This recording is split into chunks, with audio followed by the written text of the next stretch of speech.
And we're back with a channel update. And first up, we'll be having a look at this wonderful poll. Now, some people may say putting up 24 options is a bit much, but Patreon allows you to do 24 options. If it wasn't sane, why would they allow you to do it?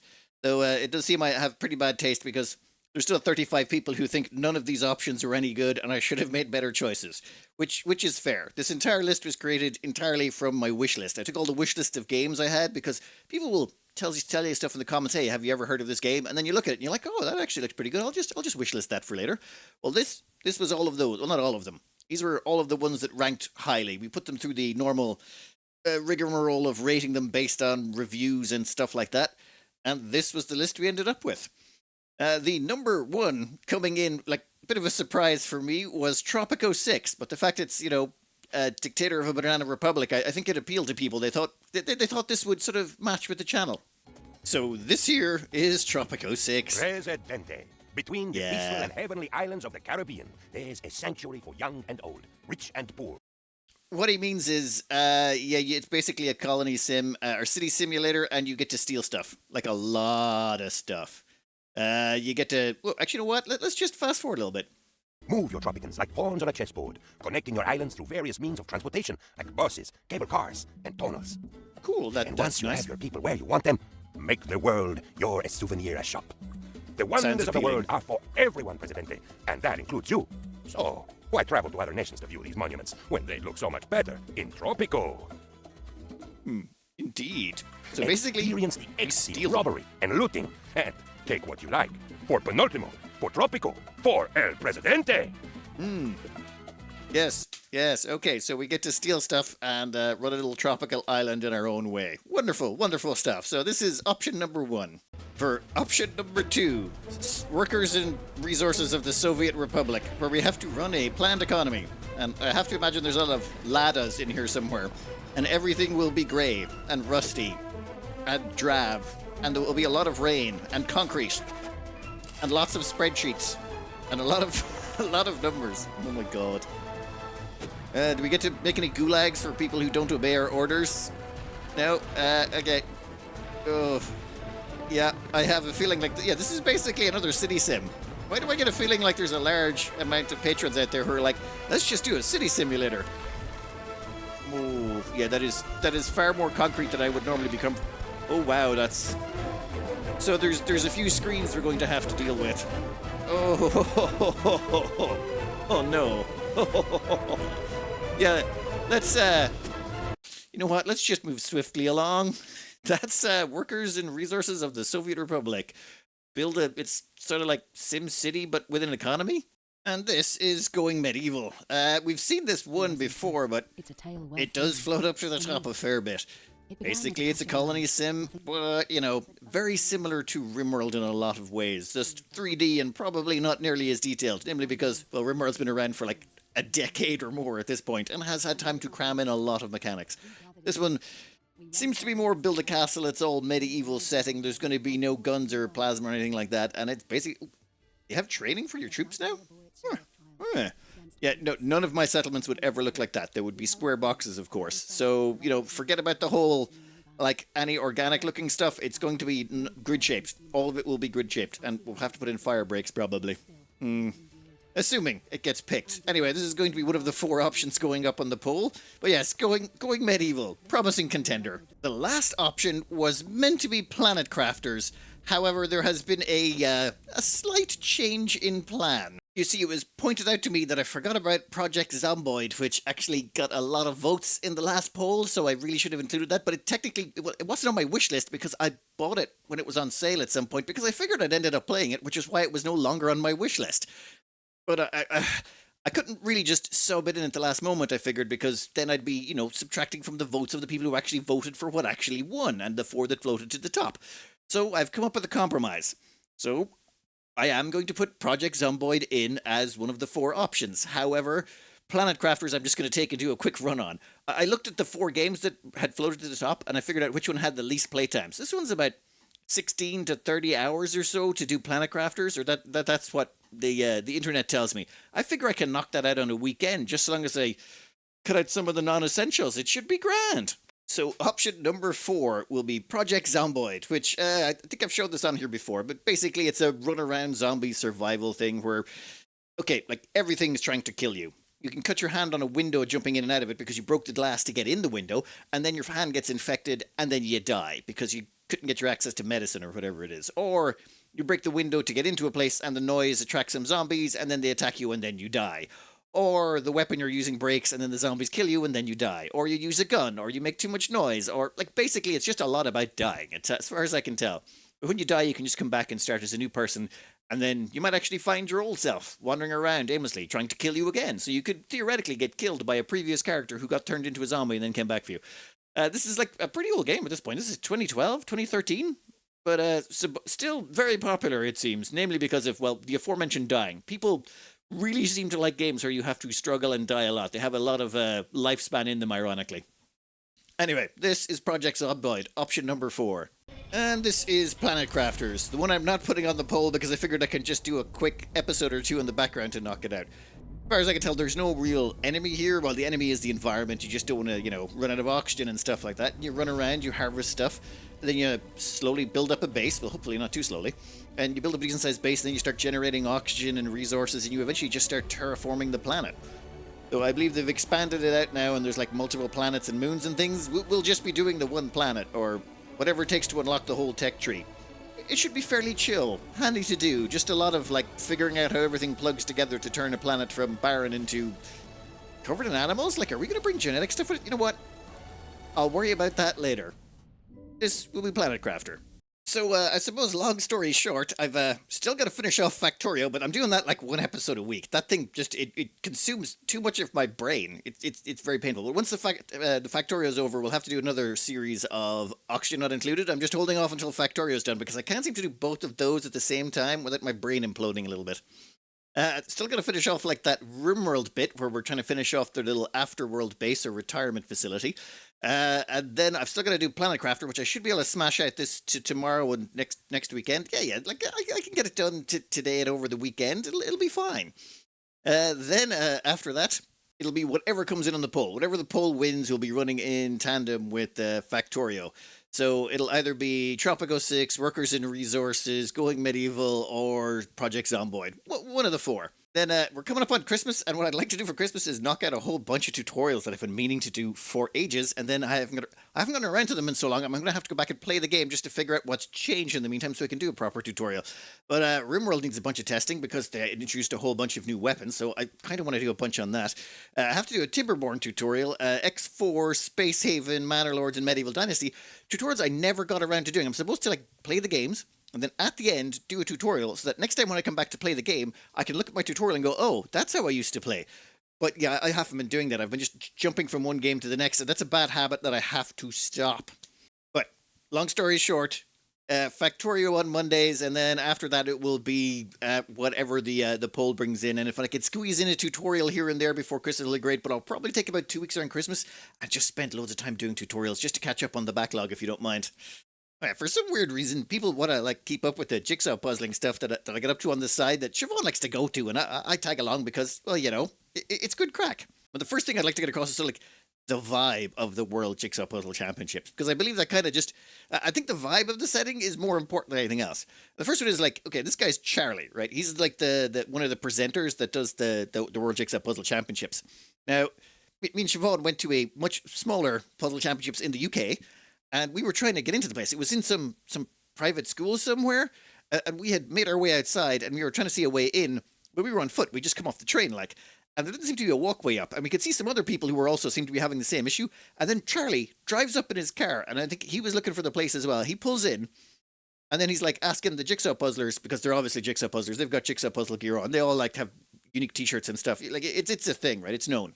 So anyway, he's asking them where it is. They're like, they think it's in there. And then he's like, oh, cool. And then he just like tells it, he gestures to them and they hop into the back of the car. And then like he drives those people in. And then like some other people pulled up and we got into their car. And it's just like, that's sort of the vibe. Here's another picture of Charlie again. And it started raining in Valladolid. And yeah, basically, the rain started coming through the top of the roof. And he held a chair over the puzzler so the rain couldn't get in on top of them.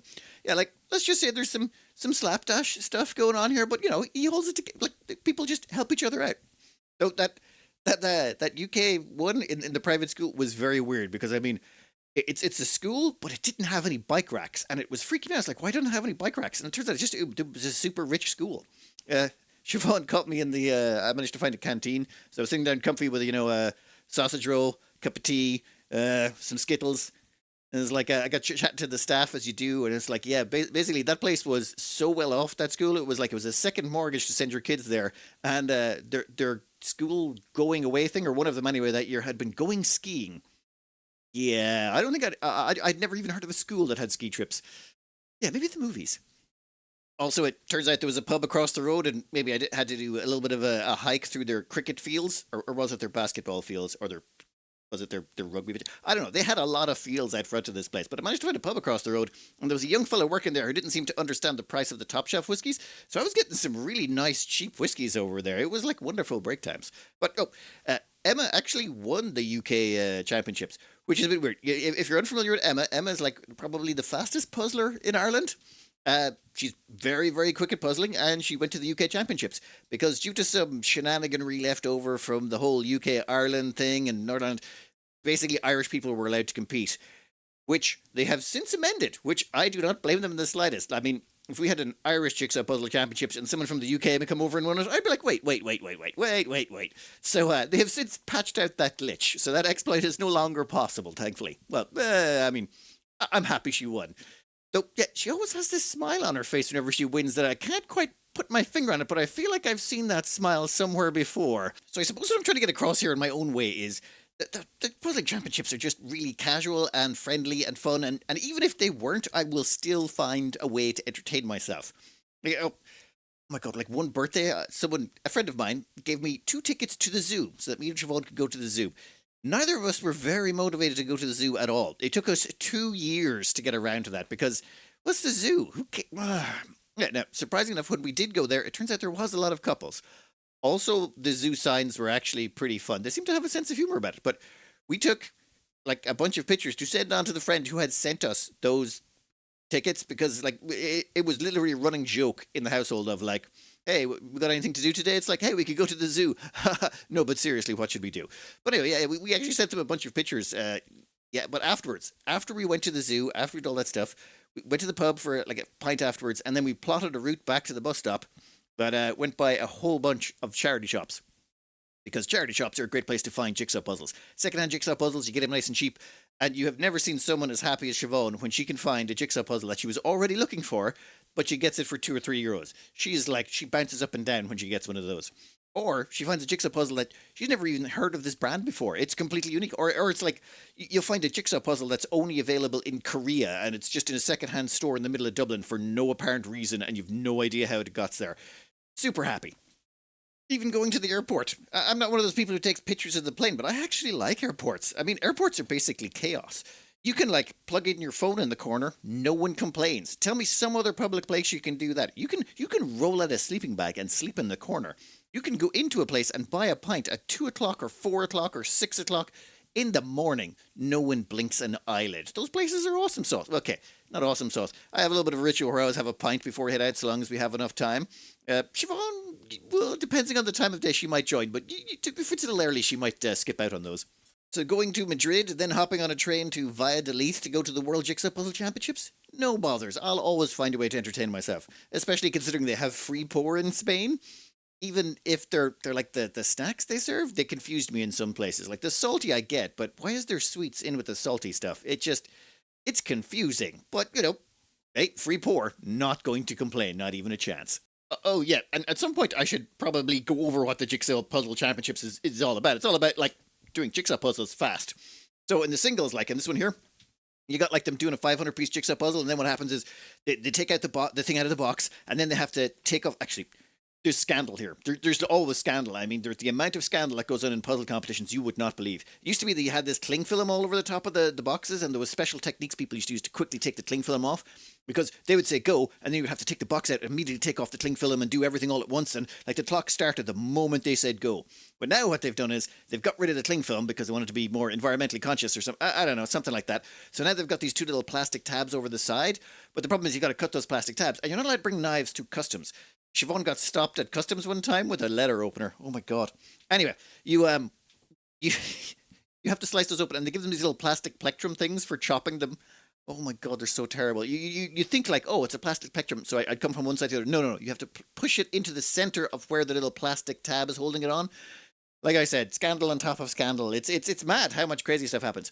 Anyway, they open the box, then they take out the bag, and then they throw out all the pieces. And then you got to watch out for the puzzle dust, right? It turns out there's horrifying levels of puzzle dust, and probably some scandal around this somewhere as well. But depending on the brand, when they chop up the pieces, whenever they're making these puzzles, there'll be little pieces of puzzle dust, and puzzle dust is like one of those things that some people find nightmarish. Like they'll have whole like. Have you ever seen someone using a vacuum cleaner to clean up puzzle dust before they even start doing the puzzle? Ah, joys of the job, I tell you, joys of the job. But anyway. Nowadays, they get 1 minute at the start where everyone gets to take their puzzle out, and then they get to chop the little plastic things holding it on so that they're able to get it all out of the box. Because in previous things, what had happened was the plastic was supposed to be removed in previous versions, but then some people would get the boxes and the plastic wouldn't be removed, and then there was, scandal around that. But I really feel like calling it a scandal is just like a little bit too much. It's like, oh, we've got scandalous amounts of crime in our sleepy little village. Like someone knocked over a dustbin, and then it's like, oh yeah, no, we had people shoot people over there. That's like proper crime. It's like dustbin crime versus murder crime. So I feel like the word scandal, when used in the puzzle context, just doesn't carry quite the same weight. Siobhan unfortunately didn't get into the finals this year, and I don't think I was very helpful. I may have bought her some seafood at a pub, which turns out was not very, very good seafood. So when I have a rule about not buying any, seafood at non-quality establishments, I think it was calamari, but calamari, shellfish, any of that stuff at a non-quality place, I think it's just right out. It's too risky. But Siobhan, of course, is a trooper. She did not miss a single day of competition. And our old deal still stands where I have to be there at the start, I have to be there at the end, but in the middle I can nip off to the pub for, grab a quick drink in the middle. There is more than one type of puzzling going on, though. You have your individuals, your pairs, and your teams. And Siobhan was teamed up with Emma. You know that girl that won the UK Championships before? Yeah, so they came in 39th in the world. It took them 1 hour and 15 minutes, was it, to do a 1,000-piece puzzle, which... to me, that just sounds ridiculous, but it is what it is. But Emma's a little bit crazy. She's an insanely good puzzler. Emma came 9th in the singles, as in the world. She's the 9th fastest jigsaw puzzler in the world, doing a 500-piece jigsaw puzzle in 45 minutes and 22 seconds. The number one person in the world is Veronika Haptis? Or say Poland. Yep, 39 minutes and 44 seconds for a 500-piece puzzle. That is crazy. There's this weird thing where the top 3 people are they're about 2 minutes ahead of everyone else, and then there's just this big gap. Actually, yeah, the first 3 or 4 people are just in a league of their own. It's crazy. The whole jigsaw puzzle thing, there's a subset of people who just their brains work different, I tell you. Now, I'm not a YouTube puzzler. We hung out with some of those in the second year, but it's not nearly as much fun. For them, it's like going there for work. For me, I'm just there for the fun. And so is Siobhan. The amount of joy these people get out of this, and just meeting like-minded puzzlers as well. Because, I don't know, there's a certain mindset, I think, that is attracted towards puzzling. Here's Siobhan's spreadsheet or jigsaw journal that she keeps of all the puzzles she's ever done. So, she can keep track of how many puzzles she does per week, per year, how many puzzle pieces. She likes to compare, how she's doing year on year. Let's just say there's a like-minded trend that goes around where if you share that with other puzzlers, they're like, oh, here's mine. I mean, you can look at my the channel viewerships, and you'll find that a lot of the people on this channel there might be into, say, plumbing, engineering, electrical, stuff like that. A lot of the stuff started from Oxygen Not Included, and I think Oxygen Not Included and Rimworld have a bit of overlap in the amount of people who sort of get in there, have a certain mindset where a nicely done build just feels good in your brain. It has that nice feeling. I think puzzlers are same department, different postcode, if you know what I mean. But yes. Even though the temperatures in that, it was 40 C out there in Valladolid when we were out there. There was a heat wave going on. At times it got up to about 45, 46 centigrade in the dome, which is mental. I think a couple of people passed out from the heat. Like, there was a little bit of complaining about that, but by and large, everyone was just so happy. And there's like a lot of people go there just to meet other puzzlers and meet like-minded individuals and have a lot of fun. I had a load of fun there as well. It was absolutely awesome sauce. Also, of course, the prizes, all puzzles. Lots of puzzle prizes, and people were super happy to get their puzzles because puzzlers, if there's one thing they really love, it's just more puzzles. And trying to figure out how they're going to squeeze all those puzzles into their luggage that they have to bring home with them. We came with 2 giant bags. My bag had almost nothing in it. I was like packed for like weekend travel, let's just say. And that space got occupied by puzzles right quick on the way home. My main purpose was to bring more puzzles home. Also make sure everyone stayed hydrated with Radler. Well, okay, Radler's not a... Radler's like this beer that's like half beer, half lemonade, and twice as refreshing as both. It's insanely refreshing. I swear to God, if you're incredibly thirsty, a Radler is just amazing. It's also loaded with sugar. Oh, and I also got to meet what's a Vlado and Veronica. Yeah, Vlado's likes his RimWorld and some of the videos I make. So and the reason he's called What's a Vlado is at one point we were exchanging numbers, and he was like, he said it to me as Vlado, and I'm like, what's a Vlado? Yeah, and then it's just it's stuck at that point. But yes, it also got a gift of this delicious whiskey, which is quite tasty. In fact, I used it while I was editing this video near the end. Not from the start, because it takes a long time to do these, and if I started with this, well, let's just say by the time I got to the end, it would be a very incoherent mess. So hopefully there's still some coherency left. So I suppose what I would like to say is World Jigsaw Puzzle Championships. Would I recommend? Hell yeah. But it should be noted that I will literally get fun out of doing anything because it's not about what you're doing, it's about who you're doing it with at the end of the day. Anyway, I hope you enjoyed and good luck.